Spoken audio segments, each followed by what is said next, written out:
guys, but for me, claymation Christmas is where it's at. A Year Without a Santa Claus is the classic Christmas movie, and even though it was made in like the 70s, it's still beloved in the age of CGI and modern animation. But I'm Whitney Van Laningham, so obviously I have to ruin it for you! Here's why Santa in A Year Without a Santa Claus is actually a little bitch.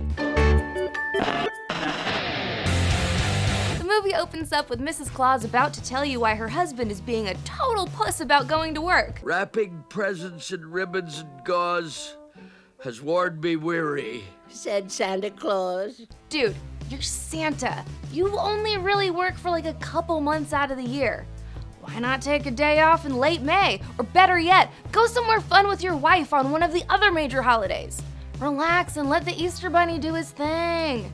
It's not gonna kill you to sleep in on Halloween either. Also, Santa, why are you crafting all these toys yourself? Let your merry band of tiny Martha Stewarts with pointy ears and shoes take care of it for you. I don't think you know how this whole Santa thing works the right way. The real Santa has slaves that he pays in candy canes and cookies. Next, Santa starts listing all the things wrong with him, like back pain, a runny nose, some mild fatigue. Hate to break it to you, buddy, but that's called getting old. We're all gonna die someday. This is just your body breaking down slowly to make room for Tim Allen to successfully push you off a roof. Anyways, Mrs. Claus decides to indulge her husband's "I'm too sick to be Santa" BS and calls the doctor. I don't know what kind of bedside manner I thought doctors in the North Pole would have, but I definitely didn't expect male Nurse Ratched over here. Nobody cares about Christmas anymore. They don't.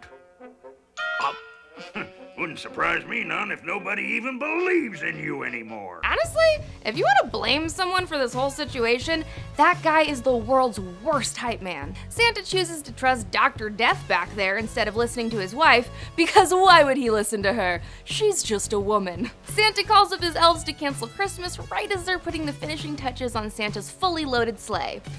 Who cares that they spent weeks trying to pack a toy for every single child on planet Earth? Santa Wanta has the sniffles and he doesn't want to give out presents this year. Oh my god, you're Santa, you have one job! Apparently Mrs. Claus agrees because she starts singing about what a crummy day it was when her lazy-ass husband decided he was too selfish to bring joy and presents to billions of people all over the world. Children, they cried. They thought Santa had died. Every eye shed a blue Christmas tear. That's actual footage of children crying. Are you happy, Santa? They thought you were dead. You're literally responsible for the worst Christmas anyone has ever had. Santa's too tired. Santa's not coming. Santa sounds like the world's most terrible slam piece, am I right? Oh, cool, so now he's putting every reindeer, elf, and gnome from here to Santa Claus Lane out of work. It's the holidays. Your employees need their bonus. All of those guys just want to work a little overtime so they can afford nice jewelry for their wives. Except for that guy. He could probably use a day off from being waterboarded. Is this the North Pole or Guantanamo Bay? For a hot second, Mrs. Claus considers slipping into Santa's suit to save the day, but then she remembers that she's just a woman and gets those silly ideas of dismantling the patriarchy out of her sweet, empty little head. After thoroughly terrifying Jingle and Jangle with her drag show, Mrs. Claus moves on to Plan B, sending Santa's 2 top elves and a baby reindeer to the real world to find examples of Christmas spirit to bring back to Santa and encourage him to get back out there and stop being such a lazy, selfish freeloader. Just hurry along and gather up enough proof to change Santa's mind, and we can get on with Christmas as usual. Okay, so let me get this straight. Instead of womaning up and putting on the suit like goddamn Tim Allen taught us to do, Mrs. Claus sends 3 supernatural creatures to not only handle the harsh, cruel realities of the human world, but also to bring back a bunch of cheerleaders for her husband's fragile ego. Take that in for a sec. Here's how the next conversation goes. What's that noise? That's the sound of restlessness in the North Pole because you're being a lazy piece of trash. They'll get over it. I love being lazy. I've watched 12 million hours of Netflix just this week. That's nice, dear. What's that you say? You're plotting against my nap time.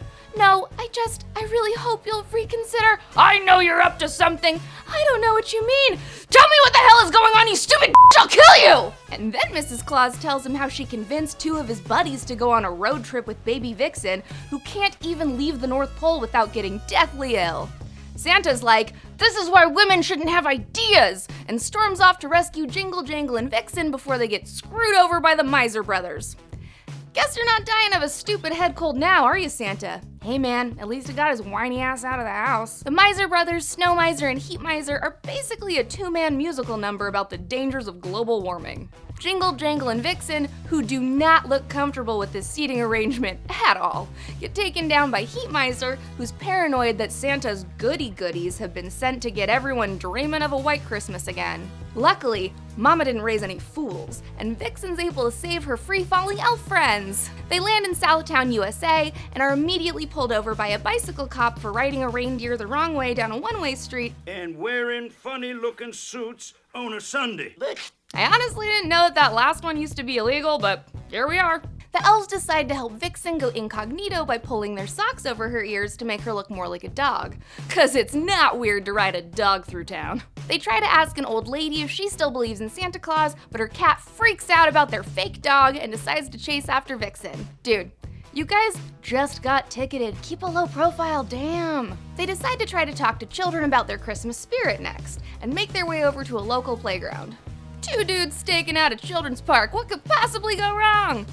Oh, and of course they ditch Vixen, who is now apparently running a high fever. They start questioning children about whether or not they believe in Santa Claus, and they are not happy with the answers. Believing in Santa's for little kids, not grown-ass 11-year-olds. But even worse than a bunch of preteens making elves sad is the fact that the dog catchers end up stealing Vixen. No! Just because she's not a real dog doesn't mean I don't love her like one. When the smarmy brat who told Jingle and Jangle that they don't care if Santa lives or dies gets home, Santa's waiting for him. He tells Santa that his name is Ignatius Thistlewhite and proves for the second time in this movie that he's a really easy target for pedophiles. Santa gets flustered trying to come up with a fake name and mumble slurs out the name Klaus. Really, dude? Klaus? You went with a German variation of your own last name? You know the name of every single kid, naughty or nice, in the known universe, but you didn't think to throw out a, hey, my name's Timothy, with that suspicious-ass red nose and beer gut? Ah, Christ on a cracker. For some reason, Iggy's mom has superhuman hearing when she hears a sneeze, but isn't the slightest bit bothered that a tubby man with tiny white gloves has been quizzing her son on which other adult men in the neighborhood had been weird to him that day. She invites this total stranger into her house for a cup of tea and lets him sneeze all over her husband. Even though Iggy doesn't believe in Santa anymore, his dorky dad still does, so obviously the greatest bromance in the world unfolds and Santa and Mr. Thistlewhite start singing a duet. Apparently at some point after Iggy's dad stopped believing, Santa just showed up in his bedroom in the middle of the night and proved him wrong. That's not creepy at all. Instead of encouraging a healthy amount of doubt, both parents and Santa tell Iggy to just friggin' believe in him already. Stop doubting him, Iggy. He knows what's best for you, Iggy. Santa is the only way, Iggy. Santa controls your mind, Iggy. Santa is your god, Iggy. Hail Santa! Hail Santa! Hail Santa! Whitney, you're doing that demon thing again. Oh, sorry. Okay. Anyways, after they indoctrinate little Iggy to the Church of Santa, Saint Nick lets out his famous ho ho ho laugh in front of everyone at the dinner table, right when they finish singing a song about Santa. Miraculously, nobody even remotely suspects that their dinner guest is actually Kris Kringle. Iggy spills the beans on Jingle and Jangle losing Vixen to the dog catchers, and Santa springs into action. He decides that he's gonna show off his flying reindeer in front of a group of mortal humans in broad daylight. Gosh, did you see that? I certainly did. I thought there was something different about that man. Thankfully, the Thistlewhite family is smarter than they look, and Iggy realizes that it was Santa and a couple of elves all along. He really wants to help Santa bust Vixen out of the pound, so his parents tell him to go to the quickest, easiest, least red tape bureaucracy-y place in the world, the mayor's office. This must have taken place a long time ago. When was the last time any local government solved any problem with haste? If the mayor was truly in charge of letting stray dogs out of the pound, by the time Iggy got to his office, Vixen would already be chasing that big chew toy in the sky. But sure, teach your kid to believe in a faulty sense of security and to believe in the disgruntled, underpaid civil servants of the US of A. If your dumbass kid can believe in Santa Claus, why not also teach him to trust the government? Apparently, Jingle and Jangle are also dumb idiots, and the three of them meet up at the mayor's office. I'm sorry. If you couldn't even get the pound to release your dog to you, why do you think a sworn-in official would ever help you get him back?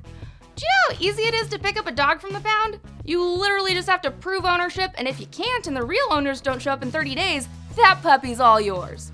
In what world is the mayor gonna help you rig a dog adoption? The mayor laughs in their faces and sarcastically tells them that he'll give them back their reindeer when hell freezes over, aka when it finally snows in Southtown. He also promises to call every mayor in the United States to declare a national holiday in honor of Santa. Isn't that what Christmas is? Instead of, I don't know, getting back to canvassing for new constituents, the mayor decides to taunt the children of Southtown by making fun of Iggy's promise to see him on the slopes this Christmas. What's your deal, dude? Is it really so slow in town that you have time to sing a whole song mocking an 11-year-old kid who tried to adopt a freaking reindeer from the dog pound? Ah, come on, now he's messing with local businesses?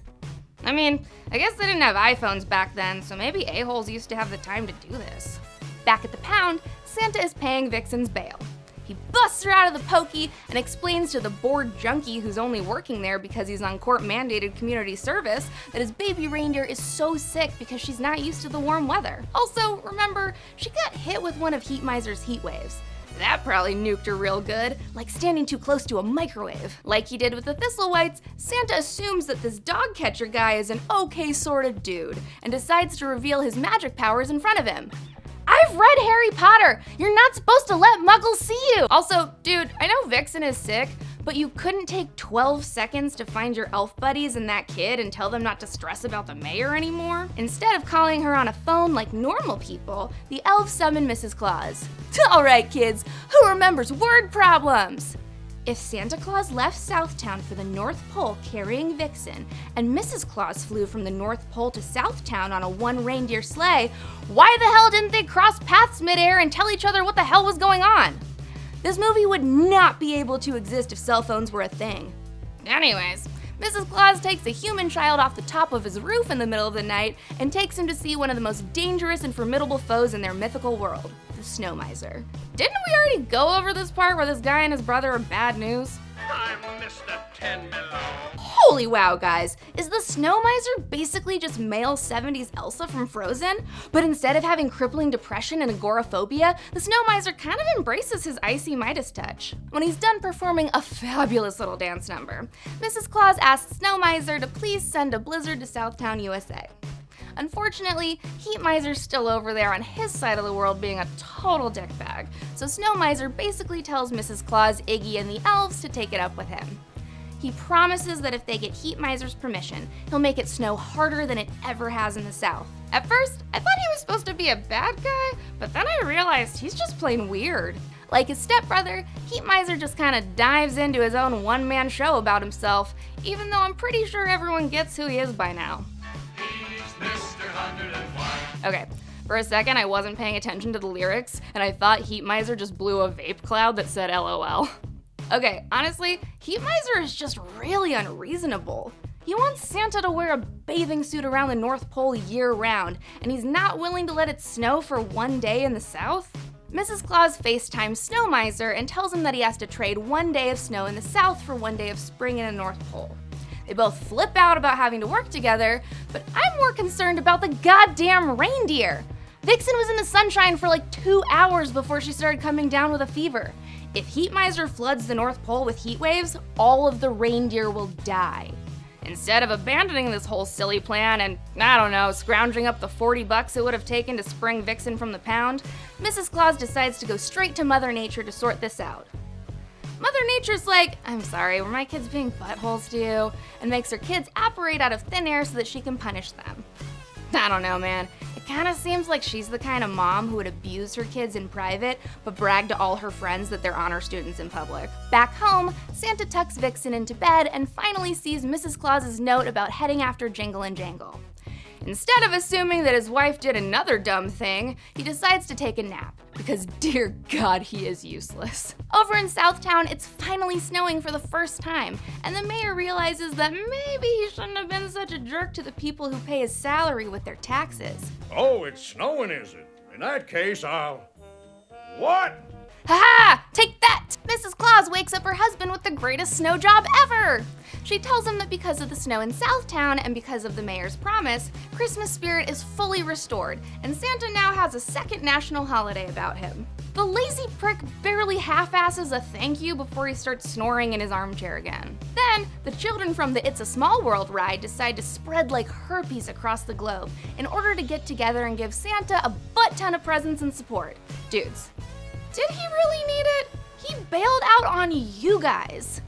I kinda don't think he deserves it. He got lazy, threw a fit, stayed home from work, and then flew to Earth, paid a $40 pet adoption fee, and bounced.